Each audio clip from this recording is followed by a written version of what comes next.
Good morning everybody. मैं हूं सुप्रिया कुमारी और आप सभी को मेरा नमस्कार। और जैसे कि आप लोग जान रहे हैं कि हम लोग यूट्यूब पे हिस्ट्री का क्लासेस स्टार्ट किए हैं, तो आज ये हमारा 4th वीडियो है और आप सभी का इस वीडियो में स्वागत है। अब देखिए, हम लोग आगे बढ़ते हैं इतिहास में। तो हम लोगों ने सबसे पहला वीडियो में इतिहास का विभाजन देखा। फिर हम लोग क्या पढ़े, प्रागैतिहासिक काल के बारे में पढ़े। फिर उसके बाद प्रागैतिहासिक काल के बारे में आपका पाषाण युग के बारे में पढ़े, पाषाण काल के बारे में पढ़े। उसे पूरा पाषाण काल, मध्य पाषाण काल, नव पाषाण काल, है ना, पैलियोलिथिक, मेसोलिथिक, नियोलिथिक, ये सब के बारे में पढ़े। उसके बाद क्या देखे, आद्य ऐतिहासिक काल भी हम लोगों ने देखा। आद्य ऐतिहासिक काल भी हम लोग देख लिए। उसमें हम लोग क्या देखे, दो देखे, एक देखे सिंधु घाटी सभ्यता और एक क्या देखे, वैदिक सभ्यता। तो देखिए, आप वीडियो स्टार्टिंग से देखिए तो आपको ज्यादा अच्छे से फ्रीक्वेंट वे में समझ में आएगा। तो यहाँ पर जो आज हम लोग स्टार्ट करने वाले हैं, तो यहाँ पर आज मैं आपको बताने वाली हूँ हड़प्पा सभ्यता, सिंधु घाटी सभ्यता। सबसे पहले देखिए, सिंधु घाटी सभ्यता ऐसी सभ्यता जो सिंधु नदी के किनारे पनपी थी, डेवलप हुई थी, उसको क्या कहते हैं, सिंधु घाटी सभ्यता कहते हैं। और चूंकि सिंधु घाटी सभ्यता में बहुत सारे शहरों का उत्खनन किया गया और उन शहरों में सबसे पहला जो शहर था ना, उसका नाम रखा गया हड़प्पा, है ना। सबसे पहला शहर था हड़प्पा शहर। इसीलिए इस सभ्यता को हड़प्पा सभ्यता भी कहा जाता है। तो सिंधु घाटी सभ्यता, सिंधु सरस्वती सभ्यता या फिर हड़प्पा सभ्यता, सब एक ही बात है। तो इसमें हम लोग देखते हैं हड़प्पा के बारे में। सबसे पहला शहर, सिंधु घाटी सभ्यता का सबसे पहला शहर कौन था, हड़प्पा।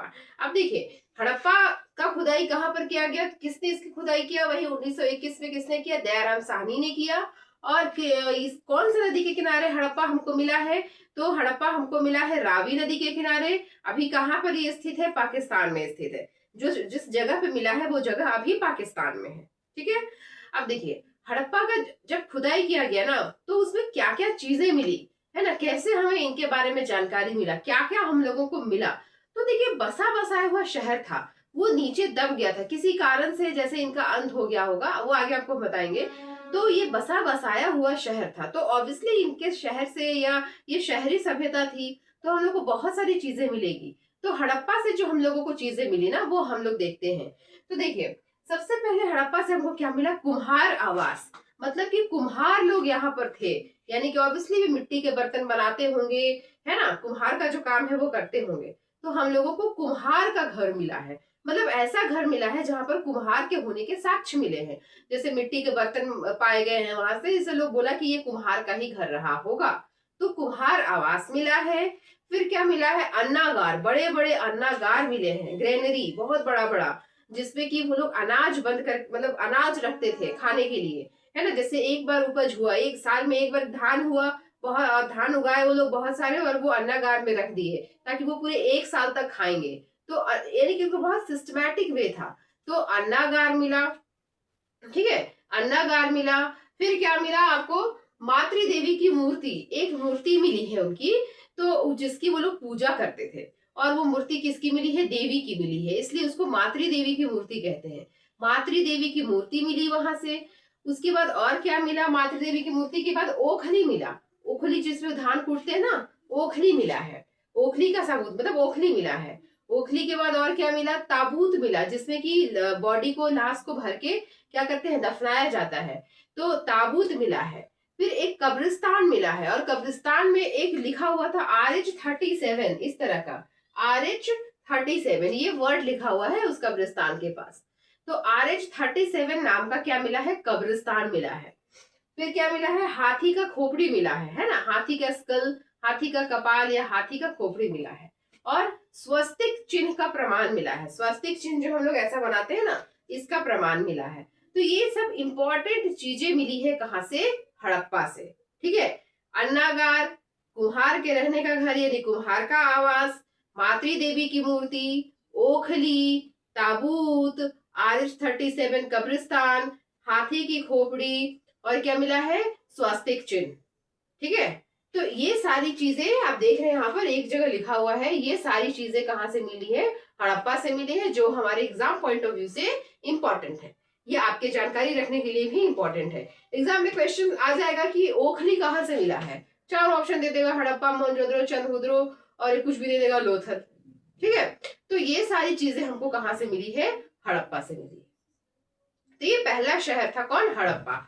अब हम लोग देखते हैं मोहनजोदड़ो। मोहनजोदड़ो से क्या क्या मिला है। तो देखिए मोहनजोदड़ो जो है ना, मोहनजोदड़ो नाम का मतलब है मृतकों का टीला। क्यों ऐसा कहा गया मृतकों का टीला? तो देखिए इनका सिंधु घाटी सभ्यता का तो अंत हुआ, किसी भी सभ्यता का कभी ना कभी तो अंत होता ही है। तो सिंधु घाटी सभ्यता का अंत हुआ और जब हम लोग मोहनजोदड़ो की खुदाई किए तो वहां से लाशों का ढेर मिला, बहुत मतलब हड्डियां, है ना, मतलब लाशों की हड्डियां मिली, किसी का हाथ नहीं किसी का पैर, मतलब छत विछत हालात में बहुत सारे लाश मिले हैं, बहुत सारे हड्डी मिले हैं, इसीलिए इनको कहा जाता है मोहनजोदड़ो को मृतकों का टीला। ठीक है। अब देखिए मोहनजोदड़ो कहाँ पर मिला, खुदाई कहाँ पर की गई, ये कहाँ मिला, तो ये सिंधु नदी के किनारे मिला और ये भी अभी पाकिस्तान में ही है। मोहनजोदड़ो भी अभी के पाकिस्तान में है। देखिए अन्नागार हड़प्पा से भी मिला है ना, लेकिन मोहनजोदड़ो का जो अन्नागार है ना, वो जितने भी शहर में अन्नागार पाए गए, सिंधु घाटी सभ्यता के लगभग हर शहर में अन्नागार मिले हैं, लेकिन सबसे बड़ा अन्नागार कहाँ मिला है, मोहनजोदड़ो में मिला है। सबसे बड़ा अन्नागार मोहनजोदड़ो में मिला है और मोहनजोदड़ो जो है ना वो सबसे बड़ा शहर भी है। ठीक है, सबसे बड़ा शहर भी था, शहर भी है या था भी कह सकते हैं सिंधु घाटी सभ्यता का। ठीक है, तो सबसे बड़ा अन्नागार मोहनजोदड़ो से मिला। उसके बाद मोहनजोदड़ो से स्नानागार मिला, है ना, बड़ा सा स्नानागार, जैसे कि होता है ना हमारे यहाँ स्नानागार मतलब बाथरूम, बहुत बड़ा सा मिला है। उसमें क्या था कि सीढ़ी से चारों तरफ सीढ़ियां थी, जैसे कैसे छठ में लोग अर्घ देने के लिए नीचे जाते हैं, चारों साइड सीढ़ी, पोखर वगैरह जो होता है ना पौंड, चारों साइड सीढ़ी रहता है उतर के नीचे गए, तो उस तरह का ही व्यवस्था था इनका स्नानागार का, बहुत बड़ा स्नानागार था। हो सकता है कुछ पर्व त्योहार इस तरह का उनका होता होगा जिसमें ये लोग सारे पूरे शहर के लोग एक साथ जाते होंगे नहाने या पूजा पाठ करने। ठीक है, जो भी अनुमान लगाए, कुछ भी अनुमान लगाया जा सकता है। तो बड़ा स्नानागार मिला है, सबसे बड़ा अन्नागार मिला है, फिर स्नानागार मिला है। और मोहनजोदड़ो की जो सड़कें थी ना, बहुत चौड़ी चौड़ी सड़कें थी। मोहनजोदड़ो की सड़कें बहुत चौड़ी चौड़ी थी। पुरोहित आवास मिला है ना, जैसे कि हड़प्पा में कुम्हार का आवास मिला है, वैसे मोहनजोदड़ो में पुरोहित, पंडित पुरोहित के रहने का आवास मिला है, पुरोहित आवास मिला है। फिर क्या मिला है, सूती वस्त्र, सूती वस्त्र भी मिला है, यहाँ नहीं लिखा हुआ है, सूती वस्त्र भी मिला है। पुरोहित लोग क्या करते थे, सूती वस्त्र, पुरोहित तो क्या करेंगे, सूती वस्त्र धारण करेंगे ना, सूती वस्त्र का भी प्रमाण मिला है। फिर क्या मिला है, कांसे की नर्तकी मिली है। ठीक है, मोहनजोदड़ो से एक स्टैचू मिला है, वो कांसा का था। ऑब्वियसली हड़प्पा वाले लोग, सिंधु घाटी सभ्यता वाले लोग कांसे की खोज कर चुके थे, कांसा बना चुके थे। तो नाचती हुई अवस्था में एक कांसे की मूर्ति मिली है, जिसको कि कांसे की नर्तकी भी कह सकते हैं। पशुपति शिव का मूर्ति मिला है, हड़प्पा में मातृ देवी का मूर्ति मिला है और मोहनजोदड़ो में पशुपति शिव, है ना, पशु मतलब एक मूर्ति मिला है जिसमें शंकर जी हैं और उनके साथ कुछ पशु हैं, जैसे नंदी है, गाय है। तो इस तरह से बोला जा रहा है कि पशुपति शिव का मूर्ति मिला, यानी कि शिव जी जो थे ना वो पशुओं के पति, पशुओं के रक्षक हैं। इस बात के लिखने का इंडिकेशन यही है। तो पशुपति शिव का मूर्ति मिला है मोहनजोदड़ो से और मातृ देवी की मूर्ति मिली है हड़प्पा से। फिर क्या मिला है, कालीन उद्योग का प्रमाण मिला है ना, गलीचा या कालीन मिला है ना, तो यानी कि कालीन उद्योग भी यहाँ पर किया जाता था। तो इस तरह की इंपॉर्टेंट चीजें जो जानने लायक है मोहनजोदड़ो से मिली है, और इस तरह की इंपॉर्टेंट चीजें कहाँ से मिली है, हड़प्पा से मिली है। तो हड़प्पा और मोहनजोदड़ो ये दो बहुत इंपॉर्टेंट शहर हैं किसके, सिंधु घाटी सभ्यता के।